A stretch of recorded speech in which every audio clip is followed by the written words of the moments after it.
अभी कुछ दिन पहले एक तहरीर पढ़ रहा था। इमाम अबू हनीफा के नजदीक ना वली की इजाजत के बगैर भी निकाह हो जाता है। औरत आकिल बालिग लड़की अगर अपना खुद निकाह करे अब्बा की मर्जी के बगैर, अगरचे ये मायूब हरकत है मगर हो जाता है निकाह। जुमहूर फुकाहा के यहां नहीं होता। अब इस बारे में सही हदीस मौजूद है, ला निकाह इल्ला बिवलियिन, वली के बगैर निकाह नहीं होता।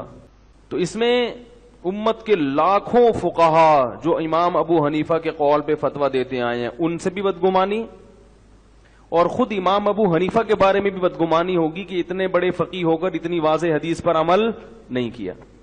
मुफ्ती चलेगी मुफ्ती तारिक मसूद और खबर ډیره مزداري کوي او په دغه مزدارو خبرو کې زهر خوري.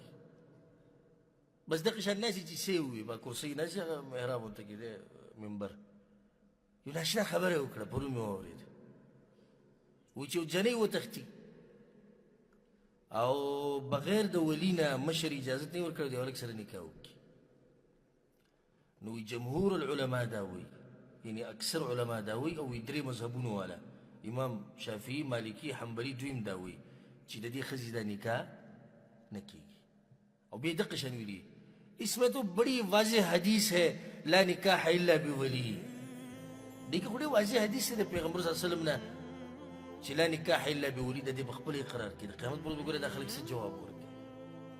हाँ हमारे फिक़ा में जो है काम बुरा है लेकिन निकाह ठीक है हो जाती है.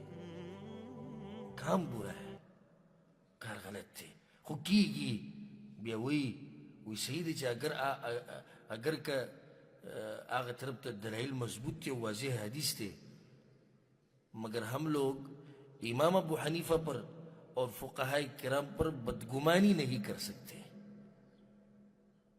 बदगुमानी नहीं शो कोले چې دوی سره دلیل به د هغو سره یي. نو ځکه موږ د دوی خبره منو. ښه واضح وي په دې باندې خو ډېر واضح حدیث دی چې نکاح نه کېږي. د دې مني خو نو بیا ولې نه مني د حدیث باندې عمل ولې نه کوي؟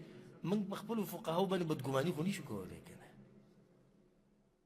دا مولیان دي, دا مفتیان دي, دا په منبرونو ناست دي, دا په محرابونو کې ولاړ دي او دا د دوی خبرې دي.